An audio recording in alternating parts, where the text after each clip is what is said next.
In the world of online shopping, returns are a major part of the buying process. I mean, just take a look at the data.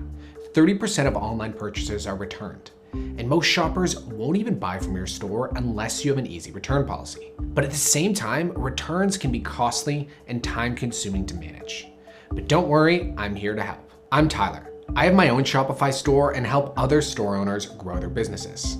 Over the years, I've learned how to use returns as a competitive advantage for my business. And today, I'm going to share those tips with you. So let's get started. The first tip is to create a return policy that attracts customers and keeps them coming back to your store. This usually means making returns free, easy, and no hassle for your customer. 92% of consumers will buy again if returns are easy.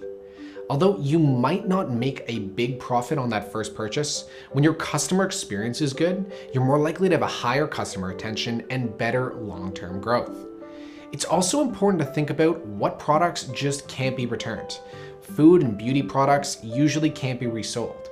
So in this case, you might want to add a refund option, so you don't have to go through that hassle of going through return. Next, make your return policy easy to find. This means putting it basically everywhere. Your fact page, policy page, product page, and even in your order notification emails. Also, remember to make the language simple, so customers aren't surprised or confused about what warrants a return and what doesn't. The next tip is to lower the chance of returns in the first place. Things like high quality product photos, videos, and descriptions really help with this. This way your customers are clear on what they're getting when they buy from you. If you're a clothing company, you can also use a fit or a size tool so your customers can buy confidently. Post-purchase order notifications are another great tool. This gives your customers another chance to double check their order. If your customer did mess up on their order, no sweat. You can correct it in your admin before fulfilling it. And finally, when a return does happen, have your process in place. For me, I focus on making sure the customer is still having a good experience, because without that, they probably won't buy from me again. But I also have all my systems in place in my admin, so I'm not spending a ton of time managing the return.